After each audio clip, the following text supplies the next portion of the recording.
மக்களவை தேர்தலானது 7 கட்டங்களாக நடைபெற்று முடிவுற்றிருக்கிறது. 7 கட்டங்களாக நடைபெற்ற தேர்தல் வாக்கு எண்ணிக்கையானது இன்று நாடு முழுவதும் நடைபெற இருக்கிறது. குறிப்பாக சென்னையில் 3 இடங்களில் இந்த 3 நாடாளுமன்ற தொகுதிக்கான வாக்கு பதிவுகள் செய்யப்பட்ட நிலையில் வாக்கு எண்ணிக்கை மையங்களில் பலத்த பாதுகாப்புகள் ஏற்பாடுகள் செய்யப்பட்டிருக்கின்றன. குறிப்பாக தற்போது நாம் இருக்கக்கூடிய இந்த பகுதியானது வடசென்னை நாடாளுமன்ற தொகுதிகளில் பதிவான வாக்குகளை எண்ணக்கூடிய ராணிமேரி கல்லூரியில் தான் இந்த வாக்கு எண்ணிக்கையானது இன்று நடைபெற இருக்கிறது. வடசென்னை நாடாளுமன்ற தொகுதியில் வாக்கு எண்ணிக்கை நடைபெற உள்ள ராணிமேரி கல்லூரிக்கு வாக்கு எண்ணிக்கை தயார் நிலையில் இருக்கிறது. குறிப்பாக பெரம்பூர், திருவிக நகர், கொளத்தூர், திருவெற்றியூர், ஆர்கே நகர், ராயபுரம் என 6 சட்டமன்ற தொகுதிகளில் 18வது மக்களவை பொதுத் தேர்தல் வாக்குப்பதிவு கடந்த ஏப்ரல் 19ஆம் தேதி நடைபெற்றது. ஏப்ரல் 19ஆம் துவங்கிய முதல் கட்ட தேர்தல் ஜூன் 1ஆம் தேதியுடன் நிறைவடைந்த நிலையில் இன்று வாக்கு எண்ண மையங்களுக்கு 3 அடுக்கு பாதுகாப்பு போடப்பட்டுள்ள நிலையில் வாக்கு எண்ணிக்கை 8 மணி அளவில் நடைபெற இருக்கிறது. முதலில் தபால் வாக்குகள் எண்ணப்பட இருக்கின்றன. அதனைத் தொடர்ந்து மின்னணு வாக்கு இயந்திரங்களில் பதிவான வாக்குகள் எண்ணப்பட இருக்கின்றன.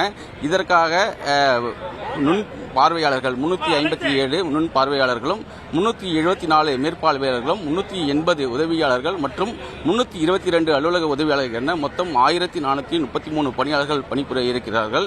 இதேபோல அலுவலக உதவியாளர்கள் தவிர்த்து 1111 நபர்களையும் கணினி குழுக்கள் முறையில் தேர்வு செய்யப்பட்டிருக்கிறார்கள்.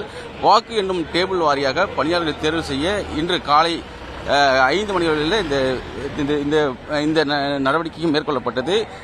குறிப்பாக வடசென்னை நாடாளுமன்ற தொகுதியில் உள்ள 7,30,395 ஆண் வாக்காளர்களும் 7,65,286 பெண் வாக்காளர்களும் 3ஆம் பாலித்தினர் என 543 பேர் என 14,96,224 வாக்காளர்கள் இருக்கிறார்கள். அவர்களில் 4,51,334 ஆண் வாக்காளர்களும் 4,47,884 பெண் வாக்காளர்களும் 3ஆம் பாலித்த 143 என 8,99,367 வாக்காளர்கள் தங்களின் ஜனநாயக கடமையை ஆற்றியிருக்கிறார்கள். 60.11% வாக்குகள் பதிவாக இருக்கின்றன. இந்த நிலையில் தான் தற்போது இந்த வாக்கு எண்ணும் மையங்களில் பாதுகாப்பு ஏற்பாடுகள் பலப்படுத்தப்பட்டிருக்கின்றன. 3 அடுக்கு பாதுகாப்பானது போடப்பட்டிருக்கிறது.